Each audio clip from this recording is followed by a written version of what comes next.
Hi, my name is Thomas. I am the father of Siggy. Siggy is 21 years old and she is diagnosed with paranoid schizophrenia. We have been in OPUS for 2 years and this is a year ago now, and we're both part of the OPUS panel who are doing talks on how to live schizophrenia, how to be a relative to schizophrenia, and how we deal with the stigma of the disease.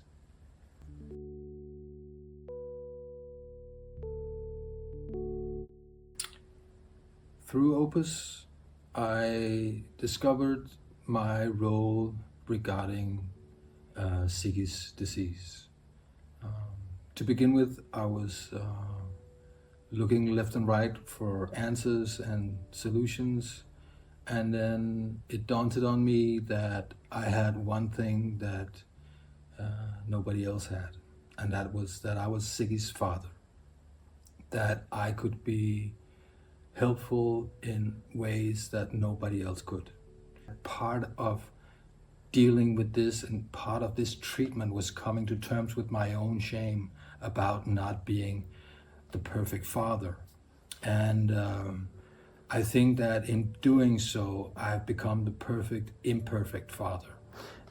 In realizing that I make many mistakes and I will make many mistakes, but I can only do what I do by being aware and being open to what my child comes and tells me.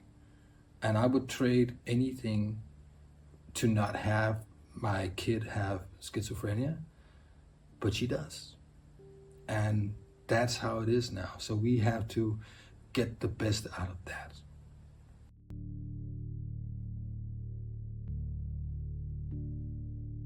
What really changed in the relationship between me and Siggy during her time in OPUS, and also in the year that has gone by afterwards, is that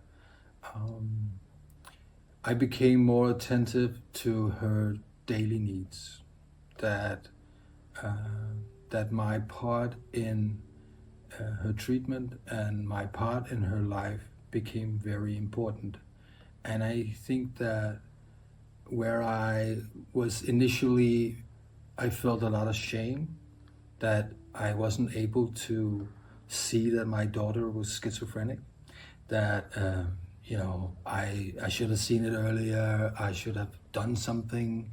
I think coming to terms with that really changed our relationship, because I realized that I had done the only thing I could do so far, and now that our conditions had changed, what I could do now was actually change with it. So I became and have become a more attentive parent.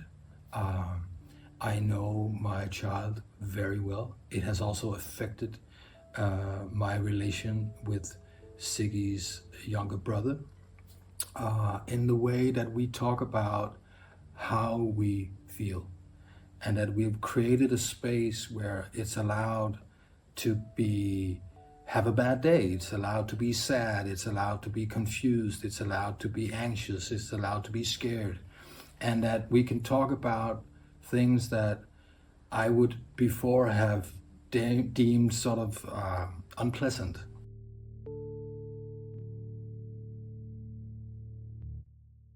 I think it's important to realize that when you start in the diagnosing process and when you start in OPUS, that at that point in time you are extremely vulnerable as a person, as a family, and you're coming out of a very confusing state where you don't know what's up and down. In my case, I had a child who had anxiety attacks and who had thoughts of suicide, and where I had to have some really heavy talks with her, telling her who would miss her if she wasn't here anymore. And I think I wish I'd known how liberating the diagnosis was for me as a, because all of a sudden it was something that the heaviness of getting the diagnosis of paranoid schizophrenic, which it's a heavy one. As a parent, it felt like somebody put, 1,000-kilo rock in my lap, and I felt numb.